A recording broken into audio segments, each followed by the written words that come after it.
Boa noite. Nós estamos novamente aqui no nosso momento de prece, rogando para que a humanidade possa passar com serenidade por esse momento de prova, rogando especialmente pelo nosso Brasil, especialmente pelo nosso Rio Grande do Sul, especialmente pela nossa cidade onde estamos inseridos com o nosso centro espírita, pedindo para que Deus se faça presente em nossos corações, se faça presente em nossos pensamentos, para que possamos passar com muita serenidade, com muita tranquilidade, exercitando a nossa fé e aurindo, extraindo as melhores lições. Hoje, a nossa irmã Amanda, então, ficou com o encargo de fazer a prece de abertura. Eu passo a palavra para ela. Então, neste momento, vamos elevar nosso pensamento a Deus, ao nosso amado Mestre Jesus, ao Chico, que é o nosso mentor, que nos acompanha com a sua equipe, a todos aqueles irmãos encarnados e desencarnados que neste momento vêm ao nosso encontro, estão conosco para este momento de prece. Pedimos ao Pai que tenhamos força, resignação para esses momentos de prova, para esse momento em que a nossa fé é testada. E entregamos a Ti, Pai, a nossa vida, a Tua vontade. Que nossos corações possam estar sendo tranquilizados, que nós possamos estar serenos diante de tudo que tiver que acontecer.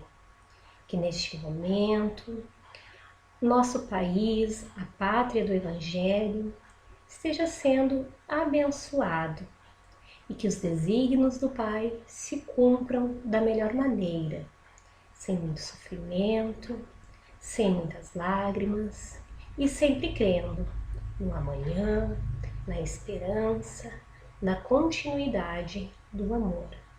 Porque tudo passa, tudo irá passar, e nós sabemos que aqui estamos enquanto instrumentos e que não há nenhum motivo para sofrimento, para angústia e para desespero. É hora de crer. Obrigado, Pai, pela oportunidade de nos reunirmos, pela fé que nos acompanha e pela nossa consoladora doutrina espírita que está conosco, sempre nos trazendo as respostas e a sabedoria nestes momentos. É assim que nós damos por aberto o nosso momento de prece desta noite. E assim seja. Assim seja. Então, a leitura que nós preparamos para hoje, ela está lá no nosso Evangelho segundo o Espiritismo, capítulo 15, que se chama Fora da Caridade não há salvação. É um dos belíssimos capítulos do nosso Evangelho. E o item para hoje é o 4 e o 5, o mandamento maior. Mas os fariseus, tendo sabido que ele tapara a boca aos saduceus, se reuniram. E um deles, que era doutor da lei, foi propor-lhe esta questão para o tentar. Mestre, qual o grande mandamento da lei? Jesus lhe respondeu: Amarás o Senhor teu Deus de todo o teu coração, de toda a tua alma, de todo o teu espírito. Esse é o maior e o primeiro mandamento. E aqui está o segundo, que é semelhante ao primeiro. Amarás o teu próximo como a ti mesmo. Toda a lei e os profetas se acham contidos nesses dois mandamentos. Mateus, capítulo 22, versículos 34 a 40. Caridade e humildade, tal a senda única da salvação. Egoísmo e orgulho, tal a da perdição. Este princípio se acha formulado nos seguintes precisos termos: amarás a Deus de toda a tua alma e a teu próximo como a ti mesmo. Toda a lei e os profetas se acham contidos nesses dois mandamentos. E para que não haja equívoco sobre a interpretação do amor de Deus e do próximo, acrescenta: E aqui está o segundo mandamento, que é semelhante ao primeiro, isto é, que não se pode verdadeiramente amar a Deus sem amar o próximo, nem amar o próximo sem amar a Deus. Logo, tudo o que se faça contra o próximo, o mesmo é que fazê-lo contra Deus. Não podendo amar a Deus sem praticar a caridade para com o próximo, todos os deveres do homem se resumem nesta máxima: fora da caridade não há salvação. Então, as palavras de hoje, elas vêm em sintonia com o que nós, já nas noites anteriores, temos bebido, né, no melhor sentido da palavra, né, mas no sentido de lições, né, no sentido de lições evangélicas. Então é o que a gente tem extraído do nosso evangelho, os caminhos, né, eis o caminho do bem, que é o caminho da fé, que é o caminho da caridade, que é o caminho de nós buscarmos em nós aquilo que precisamos melhorar, que é o que nós espíritas chamamos de reforma íntima. E em contrapartida, aquele caminho das coisas negativas, aquele mal que infelizmente ainda se faz presente em alguma situação dentro de nós, que é o caminho do egoísmo, do orgulho, e que são dois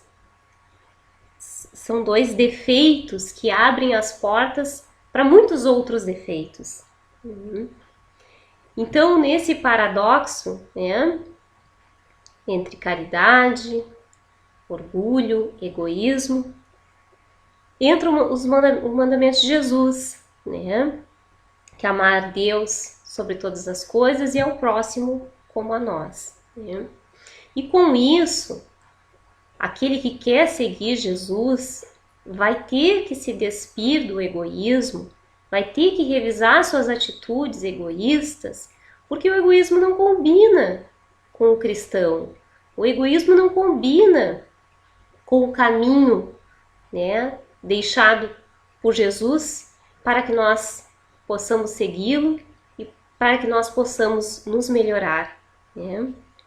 Porque se por um lado Jesus nos apresenta que somos todos filhos do mesmo Pai, do mesmo Criador, embora Jesus, a percepção que se teve é como se fosse o próprio Deus encarnado, porque reunia em si todos os caracteres, né, de perfeição que nos aproximam de Deus. Nós bem o sabemos que ele é um filho perfeito, né, é um irmão mais velho que atingiu a escala evolutiva antes de nós, mas que, no entanto, é o filho, é nosso irmão, nosso modelo de perfeição, mas ele nos apresenta que há um Criador, que é o nosso Pai, a causa primária de todas as coisas, como está lá na questão primeira do nosso Livro dos Espíritos.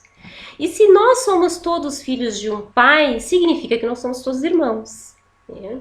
E com essa proposição de sermos todos irmãos, cai por terra, né, aquelas inimizades incuráveis que muitas vezes nós queremos sustentar, ou que alguém quer sustentar em relação a nós, porque nós precisamos nos reconciliar em algum momento, né? Qual é o pai que vai ficar feliz em ver que os filhos não estão bem, em que os filhos não nutrem por si, entre si, uma afeição verdadeira, uma harmonia? E assim se aplica a nós, né? Se somos todos irmãos, somos diferentes, evidentemente, mas temos que nutrir um respeito profundo, né? E temos que cumprir esse mandamento, né, que Jesus nos estimulou e que é tão revolucionário, se assim conseguíssemos realmente fazer ao próximo exatamente aquilo que nós gostaríamos que fosse feito para nós, né? Esse pensamento, ele destrói qualquer atitude egoísta, porque nós não vamos mais ter para com o outro uma atitude que a gente não quer que tenham para conosco. É tão simples, é tão singelo, mas ao mesmo tempo tão difícil. Causa tantos transtornos na nossa sociedade, nas nossas relações interpessoais. E com isso, meus irmãos, né, recordando o mandamento maior, que é amar a Deus sobre todas as coisas e ao próximo como a nós mesmos, novamente a gente vem afirmar que fora da caridade é que não existe salvação. Então, não existe salvação para nós que não este caminho de perceber o outro, perceber como ajudar o outro, perceber o outro como alguém que tem tantas dúvidas, tantas dificuldades como as que eu tenho, e que, no entanto, é possível, né, eu perceber esse outro com mais tolerância, com mais paciência, com mais fraternidade. E o nosso momento na Terra, e o nosso momento no mundo, né, e agora que nós temos essa situação mais específica crescendo aqui no nosso país, é exatamente essa oportunidade de repensarmos como se dá nossas relações em relação ao outro, aos outros, né? Quais os cuidados que eu devo estabelecer agora, com base nas orientações racionais, nas orientações dos especialistas em saúde, né? Quais os cuidados que eu devo ter para comigo, para com os outros que eu convivo, para com os demais, né? E assim repensar uma série de coisas, porque são momentos difíceis, são momentos de crise que não especificamente a humanidade passou só agora. Na história da humanidade nós tivemos diversas situações de crise, né, como essa, né? E no entanto, em todos os momentos de crise se extraiu tanto lições como se direcionou depois, né, para momentos melhores. Então a nossa proposta com o nosso momento de oração é pensarmos à luz da doutrina espírita como nos comportarmos no momento presente, como reagirmos a essa situação de calamidade, como extrairmos da doutrina maravilhosa, né, lições práticas, lembrando sempre que o Espiritismo, o estudo é exatamente para ser aplicado no nosso dia a dia, né? A ideia de que nós possamos vivenciar esses princípios, né, através de coisas tão simples, né, através, às vezes, de conseguir se calar, ou de conseguir falar oportunamente, ou apenas conseguir ouvir, enfim, né? Então, a nossa proposta é de, com base na doutrina espírita também, aproveitarmos o momento para extrairmos as lições necessárias, mantermos as cautelas necessárias, né, no sentido de proteger nossa saúde, mas sem descuidar, como nós já conversamos anteriormente e queremos afirmar novamente, sem descuidar da nossa saúde e higiene espiritual, né?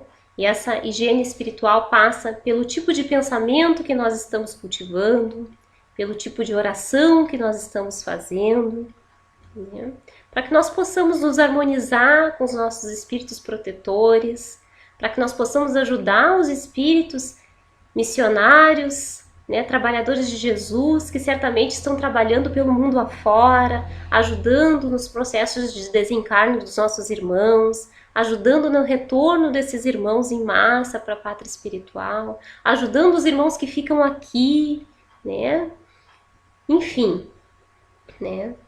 E a nossa mensagem de hoje continua nesse sentido, para que sejamos fortes, para que alimentemos a nossa fé com otimismo, com coragem, recordando de Jesus, recordando do Mestre dos Mestres. Há tantos exemplos a seguir.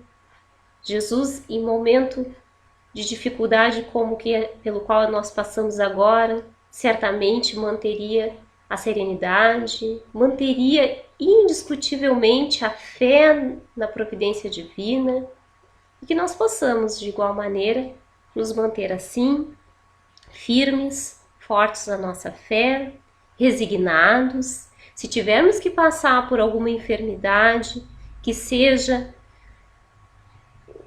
para nós, especialmente, extrairmos disso alguma lição. Nós bem sabemos, para nós espíritas, que muitos, nos momentos de doença, eles são purificadores para a nossa alma, para curar coisas lá do nosso passado, muitas vezes.